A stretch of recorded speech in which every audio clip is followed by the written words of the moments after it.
நீதிமன்ற அவமதிப்பை நீங்கள் சந்திப்பீர்கள் என்று ஜிஆர் சாமிநாதனுடைய அமர்வு சொன்னபோது we are ready to face the consequences என்று சொன்ன அரசு திமுக அரசு. அது தில்லு, அது தைரியம். ஆனால் இன்றைக்கு கரெக்டாக பக்ரீத் பண்டிகைக்கு ஒரு நாளைக்கு முன்னாடி மாடுகளை வெட்டக்கூடாது அப்படின்னு சொல்லி ஒரு உத்தரவு இதே நீதியரசர் ஜிஆர் சாமிநாதன் தான் வருது. வந்தவொடனே இந்த அரசு ஓடி போய் தடுக்குது. இந்த அரசில் நீங்கள் அமைச்சரவையில் இருக்கிறீங்க. இதுவரைக்கும் உங்ககிட்டேருந்து எந்த கண்டனமோ எந்த பதிலோ எதுவுமே கிடையாது. இதே முஸ்லீம் லீக்குகிட்டேருந்து எந்த பதிலும் கிடையாது. பெரிய மனுஷன் சொல்கிறீங்களே, அந்த பெரிய மனுஷனை பற்றின எந்த கண்டனமோ எந்த அறிக்கையோ எதுவுமே அவங்க தரப்புலேருந்து கிடையாது. மந்திரி சபையில் இடம்பெற்றிருக்கிறாங்க. நாளைக்கு வரலாறு உங்களை பலிக்கும். முஸ்லீம் லீக் இருந்த அமைச்சரவை குரானுக்கு மாடு பலியிடுவதை தடுக்க வேண்டும் என்று கோர்ட்டு சொன்னபோது அதற்கு பணிந்த அரசில் அமைச்சர்களாக இருந்தவர் என்று நாளைக்கு வரலாறு உங்களை காரி தூப்போம். ரெடியாக வச்சுக்கோங்க. முடிச்சார கேளுங்க.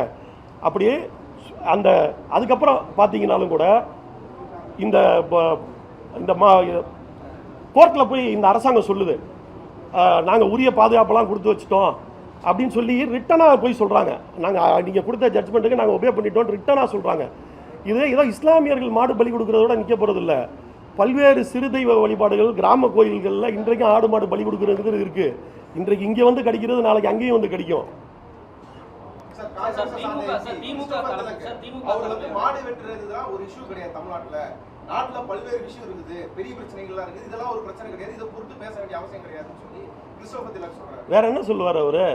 வேற என்ன சொல்லுவார்? நெஞ்சில தைரியமும் நெஞ்சில வீரமும் இருந்தால் எடுத்து சொல்லுவார். கோலைங்க வேற என்ன சொல்லுவாங்க? அதை தான் சொல்லுவாங்க.